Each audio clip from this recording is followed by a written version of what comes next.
नमस्कार मित्रांनो, ॲग्रीकट्टा यूट्यूब चॅनलमध्ये आपले सर्वांचे स्वागत आहे। मित्रांनो, बीएमसी कार्यकारी सहाय्यक या पदाचे निकाल जाहीर झालेले आहेत। आपल्याला प्रतीक्षा आहे ती म्हणजे वेटिंग लिस्ट आणि मेरिट लिस्ट कधी लागणार आहे। तर मित्रांनो, या व्हिडिओमध्ये आपण बघणार आहोत वेटिंग लिस्टला किती विद्यार्थ्यांपर्यंत बोलावले जाईल। तर या ठिकाणी बघू शकता बीएमसी कार्यकारी सहाय्यक एकूण जागा आहेत 1846। या ठिकाणी बघा प्रत्येक जातीनिहाय किती जागा आहेत या ठिकाणी दिलेले आहे।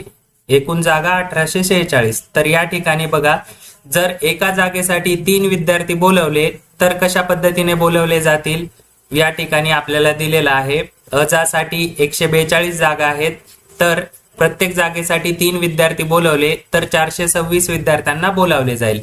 त्यानंतर अजसाठी 150 जागा आहेत, 3 विद्यार्थी जर कन्सिडर केले एका जागेसाठी तर 450 विद्यार्थी बोलवले जातील। मित्रांनो, याप्रमाणे आपण बघू शकता या ठिकाणी आपल्याला टेबल फॉर्म मध्ये दिलेला आहे।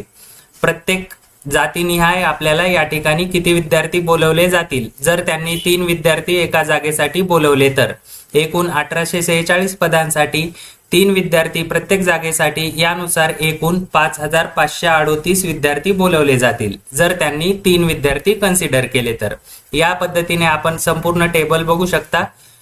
त्यानंतर आता पुढे बघा, जर एका जागेसाठी 5 विद्यार्थी बोलवले तर या ठिकाणी आपल्याला दिसेल अजासाठी 142 जागा आहेत। जर एका जागेसाठी 5 विद्यार्थी समजले तर एकूण 710 विद्यार्थी या ठिकाणी 142 जागेसाठी बोलवले जातील आणि बाकी ज्या जाती आहेत त्यांच्यासाठीच संपूर्ण टेबल फॉर्म मध्ये आपल्याला या ठिकाणी दिसणार आहे।